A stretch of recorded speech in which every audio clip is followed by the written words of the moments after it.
Peace be with you. Now is the winter of our discontent made glorious summer by the son of York.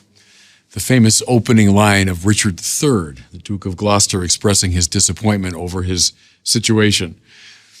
That line in some ways sums up the whole of the play. The line sets the tone for the whole play. Or think of this one. Midway on the journey of our life, I woke to find myself alone and lost in a dark wood. The famous opening line of Dante's Divine Comedy. In many ways, the whole epic poem summed up in those words. How about this one from Aristotle? All men by nature desire to know. The opening line of his Metaphysics. In a way, the book is just an unfolding of the implications of that line. Or how about Call Me Ishmael, the great American novel, Moby Dick. In a way, unpacking that line will be the work of the entire book. Great writers, here's my point, put a lot into the opening line of their work. It often sets the tone for the whole thing. The privilege we have this week, everybody, in the gospel is we have the very opening of the Gospel of Mark. And there's a scholarly consensus that Mark is the first of the Gospels written. Somewhere probably around the year 70. Mark is a kind of literary and spiritual and theological genius, setting the tone for the other Gospels that would follow his. Listen to his opening line. The beginning of the gospel of Jesus Christ, the Son of God. Now, can I suggest to you, Mark, and again, the scholars aren't entirely clear who he was, but the ancient tradition is that Mark was a companion of St. Peter, accompanying Peter in Rome, with him as Peter would preach the gospel. And one clue there is that Peter's life features very prominently in the Gospel of Mark. Likely he was not someone who spoke and wrote Greek as his first language, because his Greek is kind of rough and ready. It's not the polished Greek of, let's say, Luke's gospel. So was Mark a Jew who came from Palestine following Peter, ending up in Rome? Yeah, likely. If he writes the gospel sometime before the year 70, he's writing it precisely in the wake of the crucifixion of Peter and the beheading of Paul. Think about that. These two great patriarchs of the Christian church. Peter brutally put to death. Paul brutally put to death. Imagine what it was like for the first Christians, those early Christians, living in that place and at that time. At that moment, Mark, again, writes, the beginning of the gospel of Jesus Christ, the Son of God. Can I suggest now, in the manner of Shakespeare and Aristotle and Herman Melville, this line matters a lot. In fact, every bit of it matters. The opening word, the beginning, arche in the Greek there, but if you're in a Jewish framework, you hear beginning, you're thinking Bereshith. Bereshith is the opening word of the scriptures. In the beginning. In the beginning.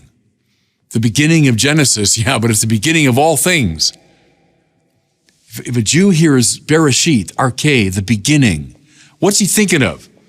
He's thinking of the great creative act by which God brought order out of chaos. Because Bereshith, in the beginning, when there was just watery chaos, God spoke his word, and from the chaos came order. What's the story Mark is going to tell? It's the story, everybody, of a new creation. Of chaos, and read the Gospel of Mark with that in mind.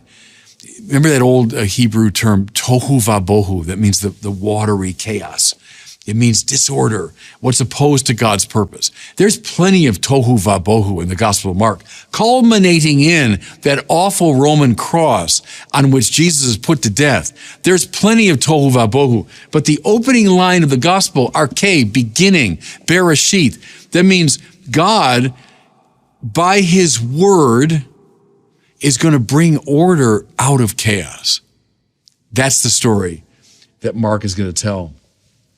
Then he says, the beginning of the gospel.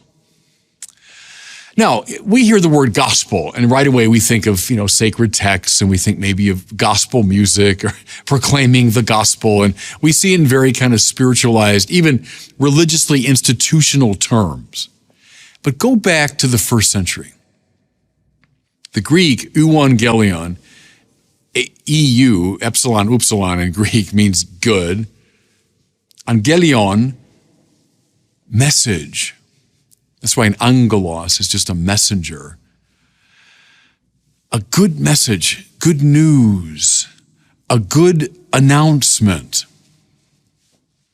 Well, at that time and in that place, that was a term used either of a general of the Roman Empire or of the emperor himself when they'd accomplished some great victory. We have euangelion for you. We've got the glad tidings of this great military conquest, this great imperial accomplishment. Imagine the irony here, the edginess of this. Here's this figure writing, perhaps in Rome itself, in the belly of the beast, right after his friend Peter had been put to death brutally. The church under siege, probably, from the environing society. And yet he says, I'm going to tell you, it's the beginning, so the story of new creation, but now I'm going to tell you a story about a military and imperial victory. Not on the part of Caesar or any of his generals, but in fact on the part of someone who was put to death by Caesar and at the hands of Roman soldiers. I'm going to tell you the real story of victory. It has nothing to do with the clash of arms. What it has to do with is the resurrection of this Jesus from the dead. Yes, done to death by the powers of the world, but now raised to life through the ever greater power of God the Father. And this means that Roman power, indeed all worldly power, is eclipsed. There's a greater authority. There's a greater army, if you will. It's a nonviolent army, led by this crucified and risen Lord.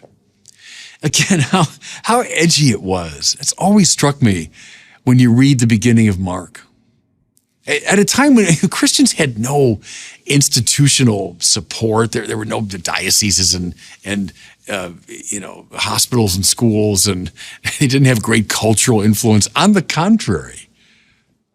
But yet Mark can say, I'm going to tell you a story about the true good news, the true imperial victory.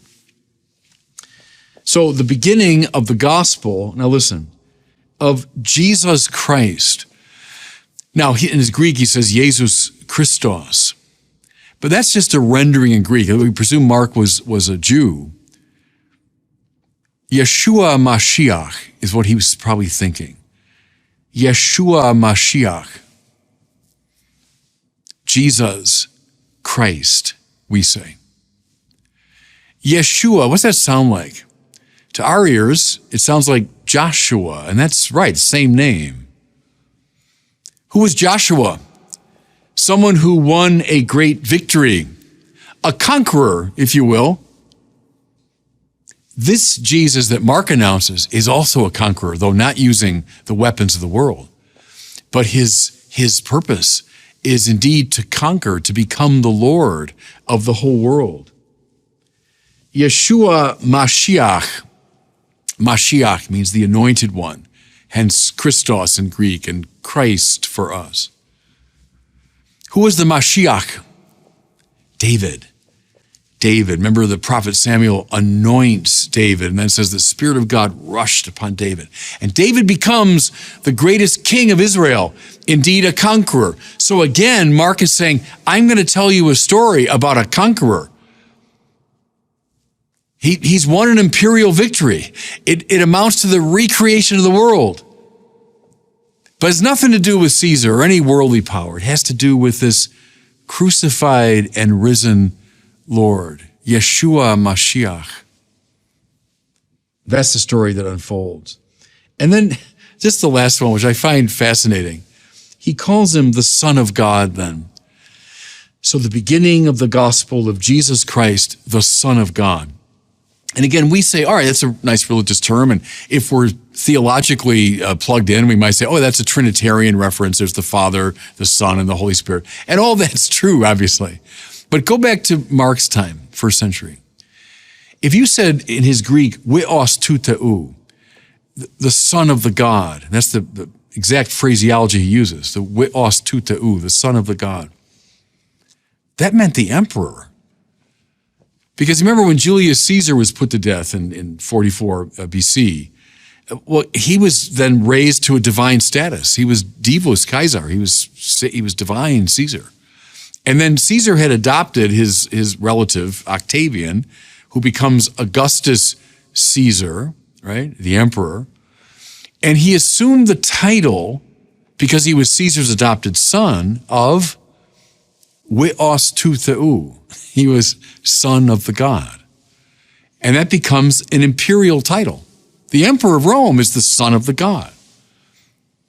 Again, this fascinating, edgy figure, St. Mark. I got good news about an imperial victory. It's about a new David, and he's meant to be conqueror. And he's the real emperor. It's not Tiberius, or it's that's not the real emperor. This is the real emperor. And again, he had no institutional support at all. There was no political support for him at that point. But yet he had the panache and the strange confidence to say, I'm going to tell you the story about the true emperor. Now, can you see, by the way, everybody, why they put almost all these first Christian evangelists to death? Because we will spiritualize this language in a kind of harmless way, but they didn't. When they heard people like this speaking, they knew what they were saying, which is why the powers that be rose up against them. Okay, may we recover. Here's my Advent prayer for you. May we recover some of this wonderful edginess that we find in the opening line of Mark's gospel and move into the power of this proclamation. And God bless you.